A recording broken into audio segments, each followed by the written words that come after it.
آہستہ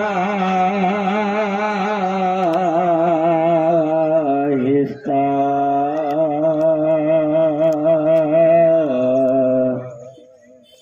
فاتحہ.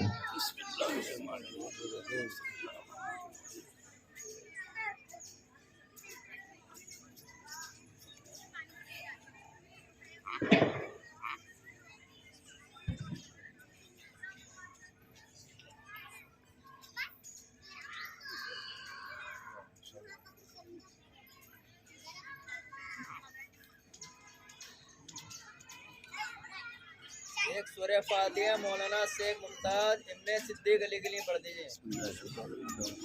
ایک سورہ فاتحہ علی جناب مولانا ممتاز حسین صاحب ممتاز علی ابن صدیق حسین جی.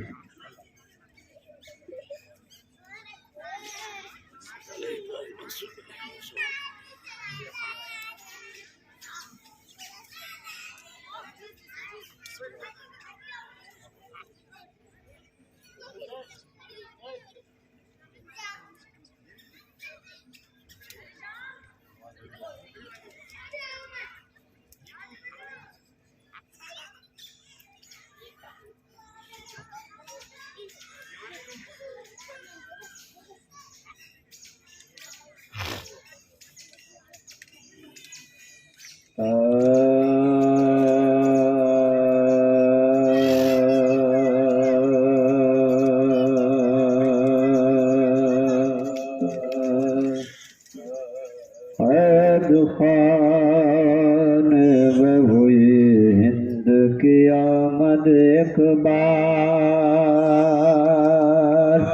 روشنی آگے تھی اور پیچھے کنیزیں دو چار، میری آنکھوں کو ملے پہنے لباس زردہ، ہند بھی ور کے جواہر تھی بسد عز و وقار، ہند بھی ور کے جواہر تھی بسد عز و وقار، یہاں یہ ساما تھا اسیروں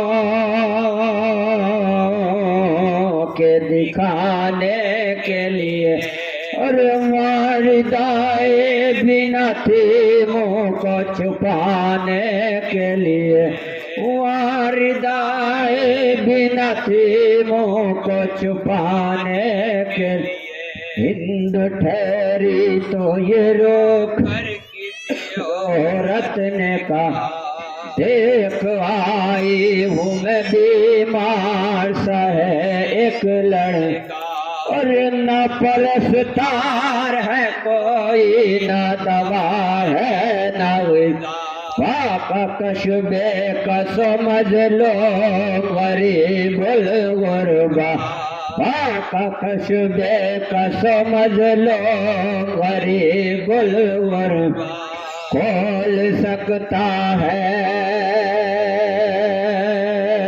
نہ اٹھا جاتا، اور آتے ہے جو لب تک تو غشا جاتا، آتے ہے جو لب تک تو غشا جاتا، ہند کے دل پہ ہوا سنتے ہی یہ غم کا، کہا بتلاؤ کہ وہ بھاشائے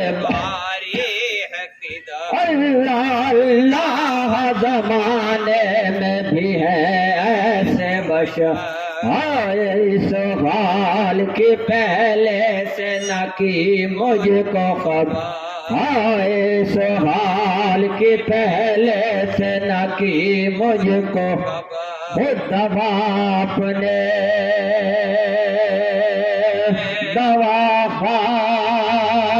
دواخانے سے بھجواتی میں، اور روز دو وقت عیادت کے لیے آتی، روز دو وقت عیادت کے لیے آتی، ورد عابد کے پھر وہ بہا لیتا ہوئے رکھ دیا پاؤں پہ سر اپنا ہٹا کر زنجیر السلام رسن تو سلاسل کے اور بولے 10ویں تھے محرم کی جو پہنی زنجیر بولے 10ویں تھے محرم کی جو پہنی زنجیر کچھ کفن کے لیے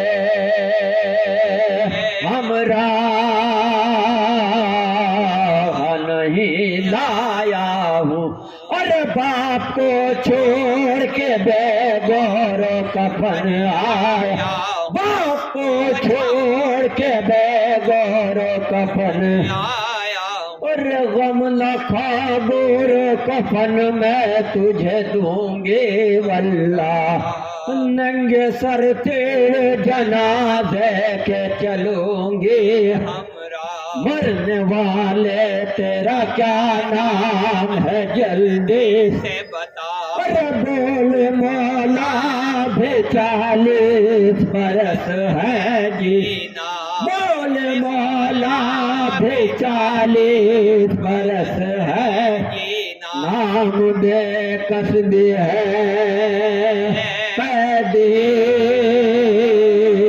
بھی ہے نادار بھی ہے اور حال یہ ہے کہ اسیری بھی ہے آزار بھی ہے حال یہ ہے کہ اسیری بھی ہے آزار بھی ہے اور یہ ہند کے دل پہ ہوا سنتے ہی یہ غم کا کہاں بتلاؤ کہ وہ پاسائے باری ہے اللہ اللہ زمانے میں بھی ہے ایسے اس حال کے پہلے سے نہ کی مجھ کو خود باپ نے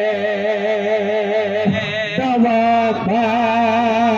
خانے سے بھجواتی میں اور روز 2 وقت عیادت کے لیے آتی روز 2 وقت عیادت کے لیے آتی میں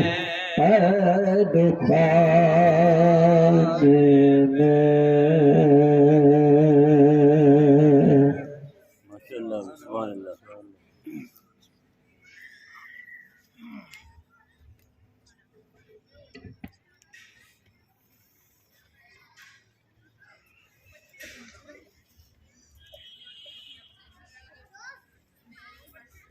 اللهم صل على محمد وعلى محمد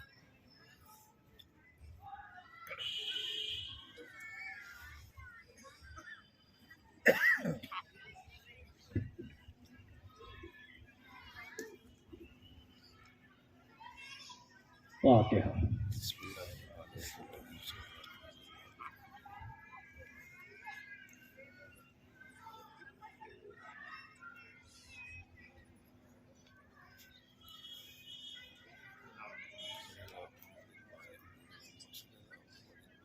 اعوذ باللہ من الشیطان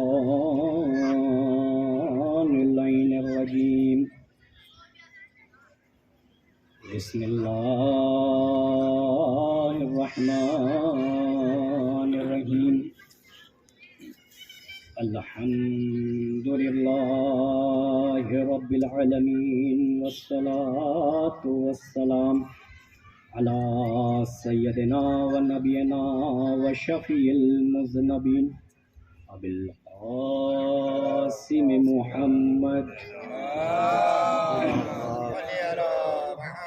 وعلى أهل بيته الطيبين الطاهرين المعصومين المظلومين ولعنة الله على أعدائهم أجمعين من يومنا هذا إلى قيام يوم الدين أما بعد فقد قال سبحانه وتعالى وهو أصدق القائلين بسم اللہ الرحمن الرحیم ان الصلاۃ تنہی عن الفحشاء والمنکر.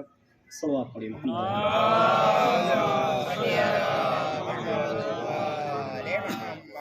بزرگان محترم، دوستان عزیز، اس سے قبل کہ اس آیے کریمہ پہ گفتگو کریں،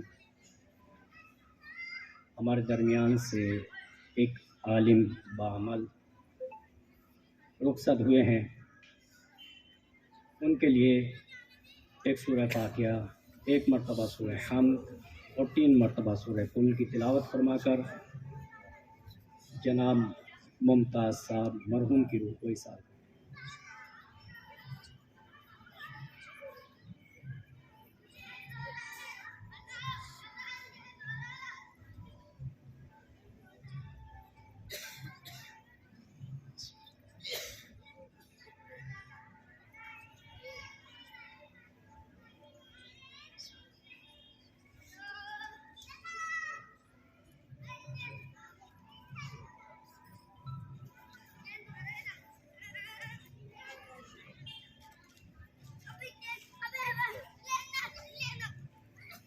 ایک صلوات پڑھیں محمد والے محمد.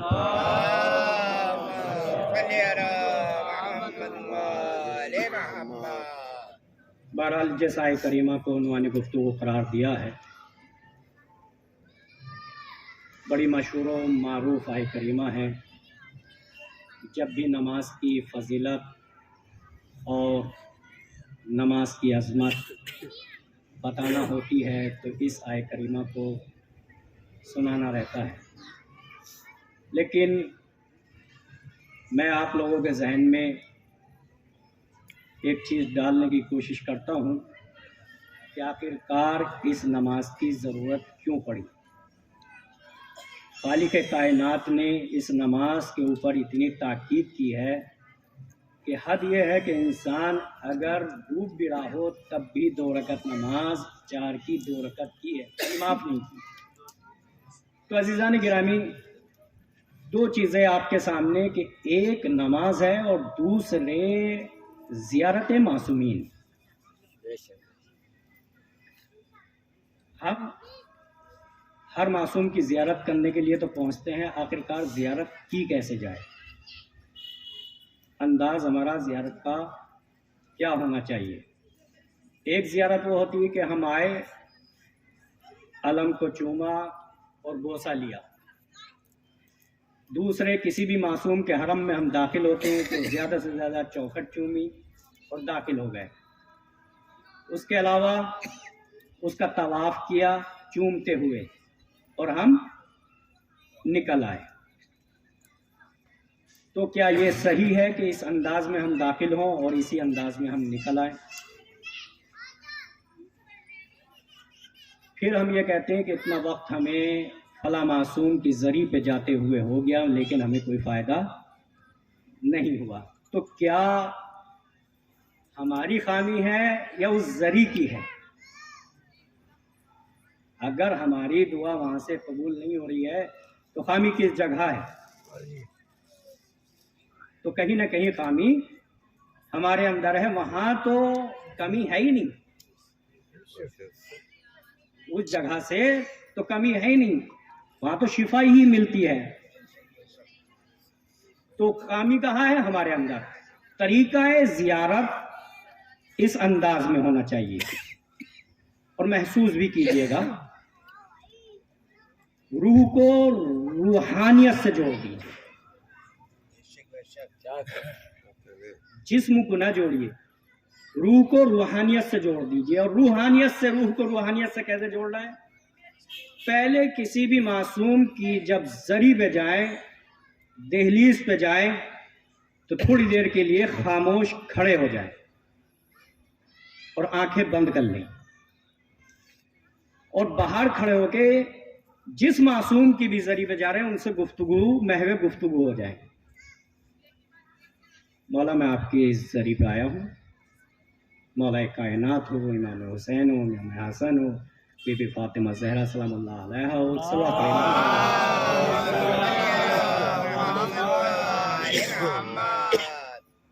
آنکھ بند کر کے ان سے پرمیشن لیجئے، اجازت لیجئے اندر داخل ہونے کے لیے۔ ہم میں جب کوئی چھوٹا سا بڑا ہو جاتا ہے تو بغیر پرمیشن کے اس کے آفس میں داخل نہیں ہوتے، ٹھیک ہے؟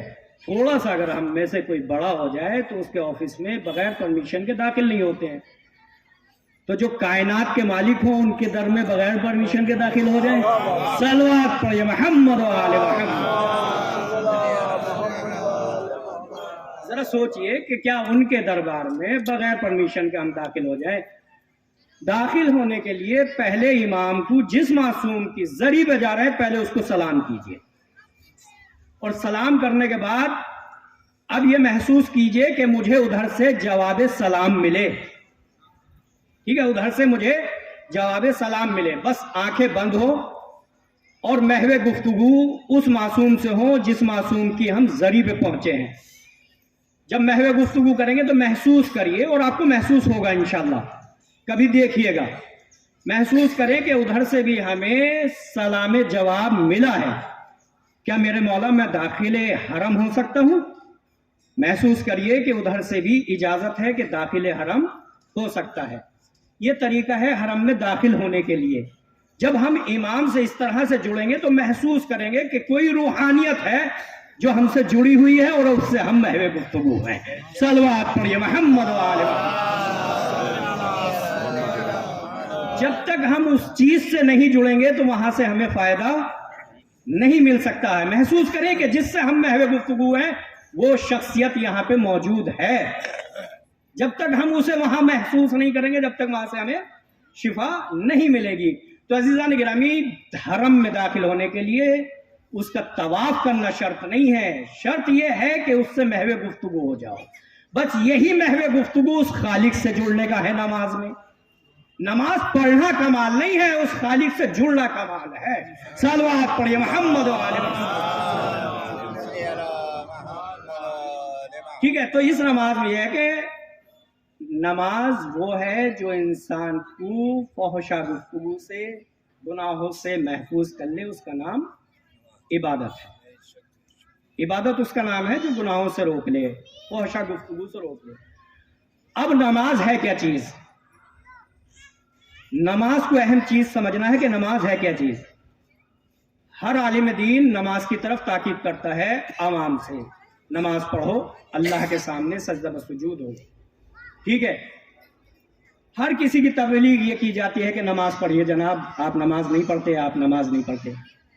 نماز 2 رکعت پڑھیے مگر وہ نماز ہو، ٹھیک ہے؟ وہ نماز ہونی چاہیے، وہ خالق سے جڑنا چاہیے۔ ضروری نہیں ہے کہ آپ جو ہے وہ 17 رکعت یا 51 رکعت پڑھیے، 2 رکعت پڑھیے مگر وہ نماز کہلائے، عبادت کہلائے۔ آپ ہو اور آپ کا خالق ہو، اس کو کہتے ہیں عبادت۔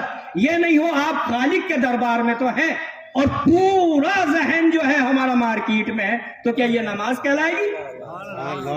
کیا یہ نماز کہلائے گی؟ نماز اس کو کہتے ہیں کہ جو خالق کے اور آپ کے درمیان میں نہ آئے، محو گفتگو ہو جائے اس خالق سے، اس کو نماز کہا جاتا ہے، ٹھیک ہے؟ اسی کو نماز کہا جاتا ہے۔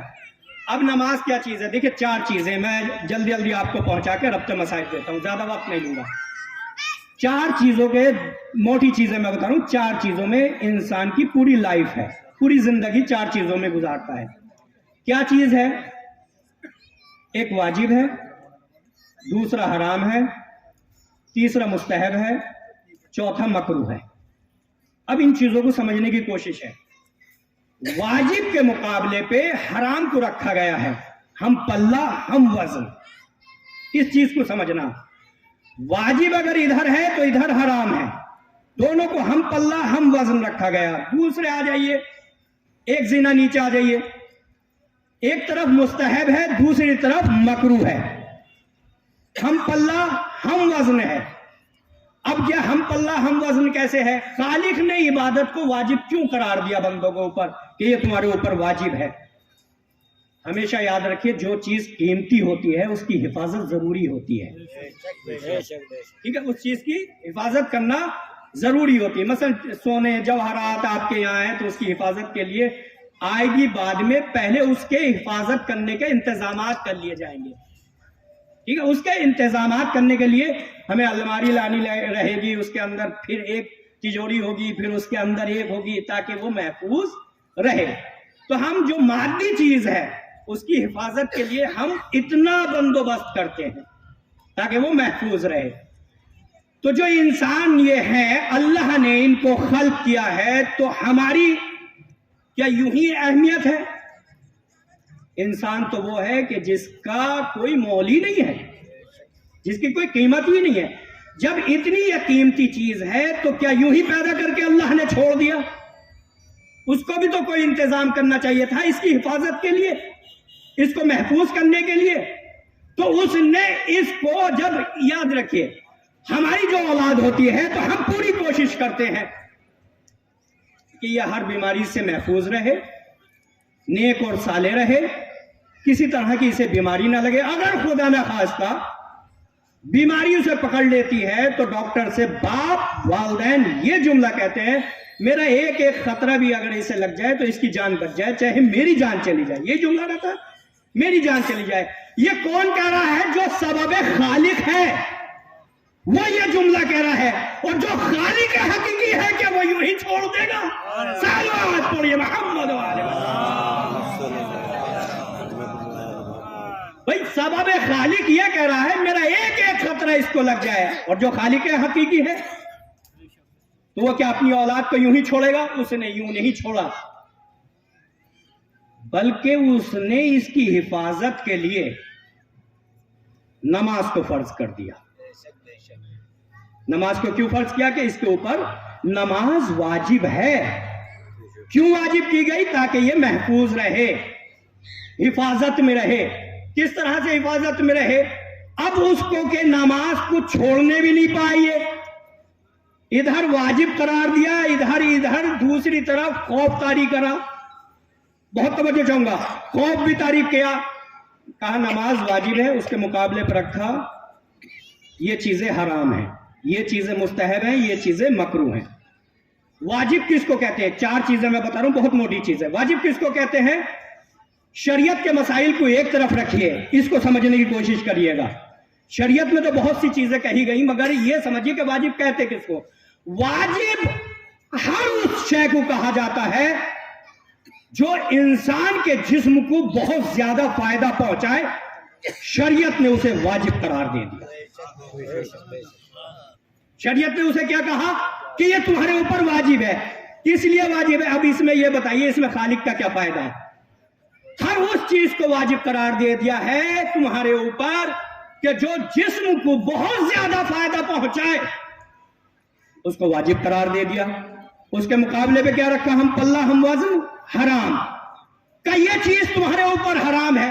یعنی جو جتنا فائدہ واجب جسم کو پہنچا رہا ہے، اتنا ہی زیادہ نقصان جو شے پہنچاتی ہے اس کو حرام قرار دے دیا کہ یہ تمہارے اوپر حرام ہے۔ مثلا مثال کے ذریعے شراب تمہارے اوپر حرام ہے، نماز تمہارے اوپر واجب ہے۔ نماز تمہارے جسم کو فائدہ پہنچاتی ہے، شراب تمہارے جسم کو نقصان پہنچاتی ہے۔ نماز کیا کرتی ہے؟ بہت توجہ چاہوں گا۔ نماز کیا کرتی ہے؟ آپ کے لنگز کو تقویت دیتی ہے، آپ کے ہارٹ کو تقویت دیتی ہے، آپ کی کڈنی کو تقویت دیتی ہے۔ یہ چیزیں کس لیے کی گئی؟ آپ کے لیور کو تقویت دیتی کون؟ نماز۔ کہا یہ تمہارے اوپر واجب ہے۔ اس کے اپوزٹ آ جائیے، شراب تمہارے اوپر حرام ہے، لنگز کو خراب کرتی ہے، لیور کو ڈیمیج کرتی ہے، کڈنی کو ڈیمیج کرتی ہے۔ کہا یہ تمہارے اوپر حرام ہے، یہ تمہارے اوپر واجب ہے۔ صلوات پڑھیے محمد علیہ۔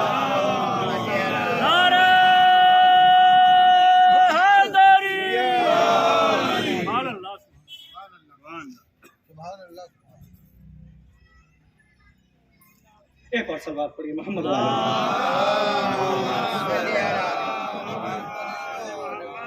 سمجھ میں آیا؟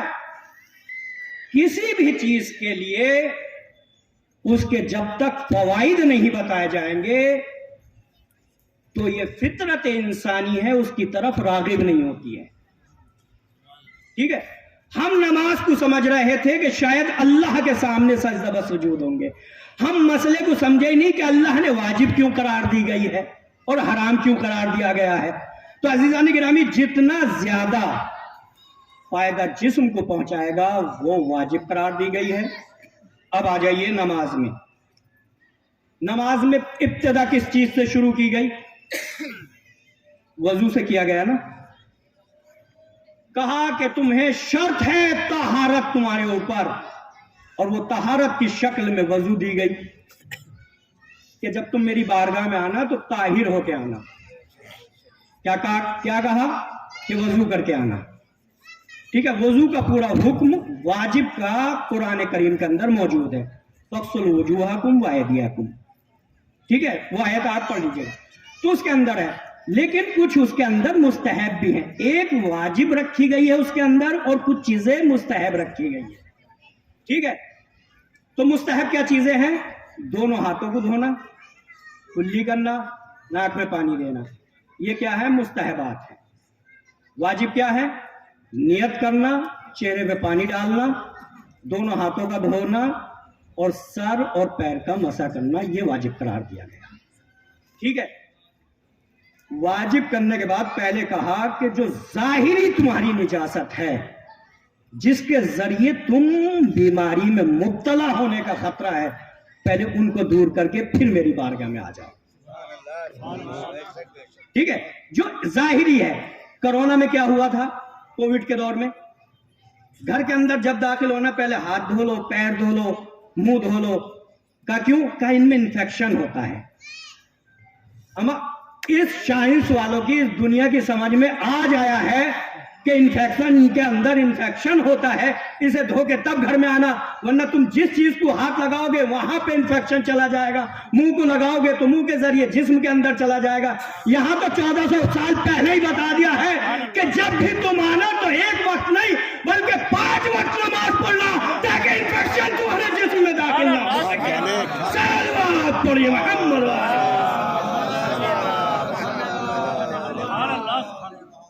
تاکہ انفیکشن کا ذرہ برابر بھی تمہارے جسم کے اندر پیوست نہ ہو سکے. تو تمہارے اوپر واجب قرار دیا وضو کو کہ وضو کر کے پھر میری بارگاہ میں آ جاؤ. یہ تھی ظاہری نجاست جس کو پروردگار ہٹا رہا چاہتا ہے اور محفوظ کرنا چاہتا ہے انفیکشن کے ذریعے. اپنی بارگاہ میں اس نے بلایا. اب میں جس کی طرف لے کے آ رہا ہوں جناب، ہر انسان اس میں مبتلا. میں ایک جملہ اپنی مجلس میں ضرور کہتا ہوں، برا نہ مانیے گا، کہ جو نماز پڑھتا ہے اور بیمار ہے، نماز پڑھتا ہے اور بیمار ہے، تو اس کا مطلب یہ ہے کہ نماز صحیح نہیں پڑھتا. نماز پھر وہ صحیح نہیں پڑھتا ہے. لیکن اگر وہ نمازی ہے اور بیمار نہیں ہے، اس کا مطلب قانون نماز کو فالو کرتا ہے. ٹھیک ہے، کبھی نماز پہ غور کیا اس کے اندر کتنے قانون ہیں؟ جو جم کرنے کبھی گئے ہوں یا جس نے ایکسرسائز کی ہو وہ بابو بھی سمجھے گا.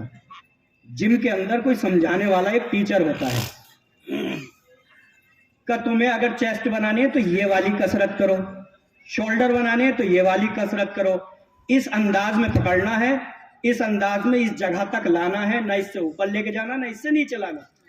ٹھیک ہے، ٹرائسیپ بنانے تب، بائسیپ بنانے تو یہ انداز ہے. ٹھیک ہے، پیٹ کو کم کرنا تو یہ انداز ہے.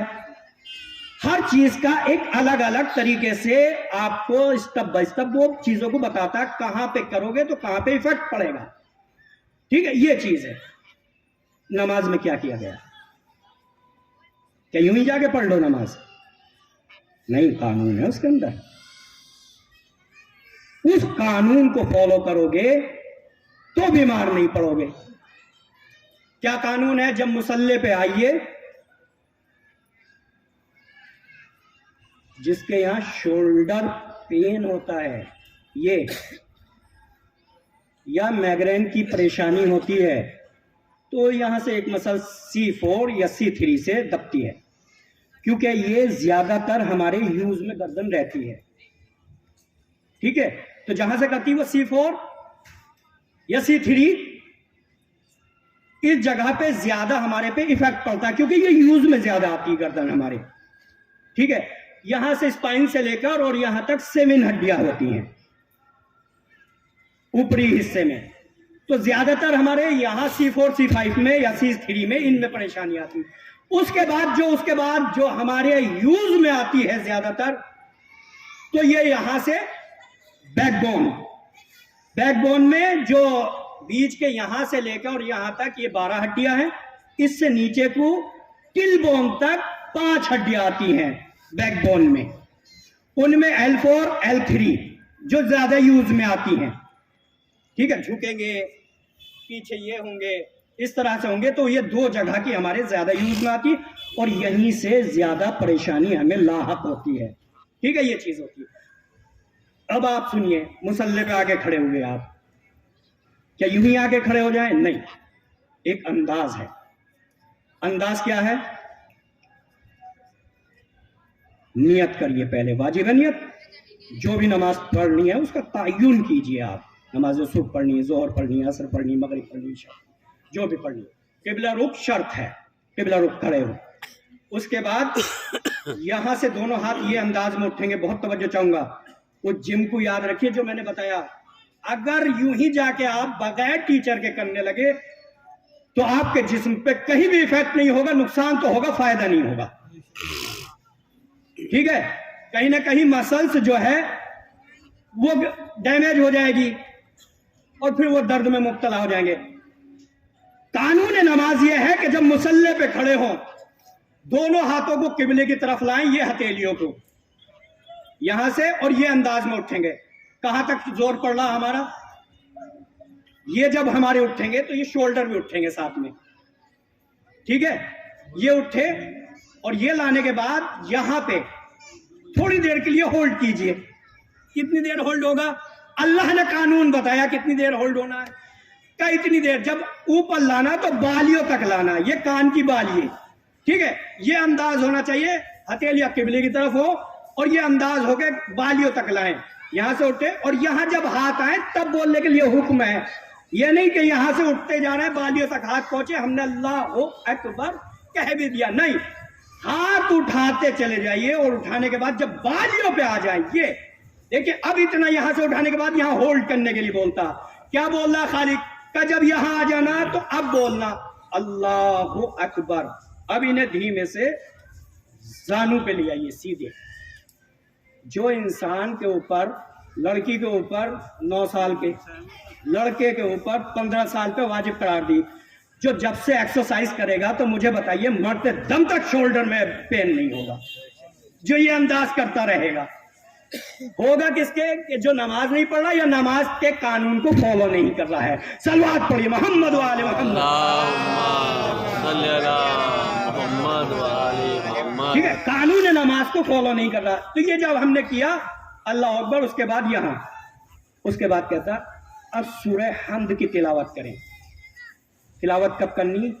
پورا ہمیں دونوں انگوٹھوں کے درمیان, قانون سمجھیے, دونوں انگوٹھوں کے درمیان اہم چیز ہے. اس کے قانون کو سمجھنا, کیوں بنایا, یہ کیا تو کیوں ہے.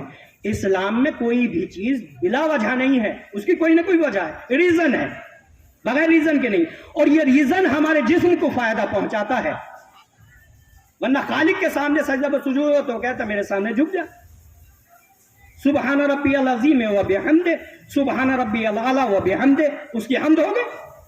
مگر قانون بتائیں, دونوں انگوٹھوں کے درمیان ایک بالش کا فاصلہ ہو. یہ صحت مند کے لیے, بیمار ہے تو کوئی میٹر نہیں, اس کے لیے کسی بھی حال میں نماز پڑھے. ایڑیوں کے درمیان 4 انگل کا فرق ہو. اس قانون کو سمجھا کہ یہ قانون کیوں بنایا. جب ہم اس انداز میں کھڑے ہوتے ہیں, اب حکم کیا ہے؟ ایک سورہ حمد کی تلاوت کریں, اس کے بعد جو بھی سورہ آپ کو یاد ہو اس کی تلاوت کریں. اتنی دیر کے لیے ہمیں کھڑے ہو کے یہ بولنا ہے مسلسل. جب ہم یہ بولتے ہیں تو یہ ہمارا ایڑی پہ اور اگلے پنجوں کے اوپر ہمارے پریشر پڑا رہتا ہے, یہ دباؤ رہتا. اور اب گفتگو کرنے کے, جیسے ہم گفتگو کرتے ہیں تو ہارٹ بیٹ تھوڑی سی تیز ہوتی ہے, یعنی بلڈ ہمارا اور تیز ہو جاتا ہے. تو اس سے کیا ہوتا ہے؟ اس سے یہ چیز ہوتی ہے کہ جو بھی چھوٹے چھوٹے بلاکیج ہوتے ہیں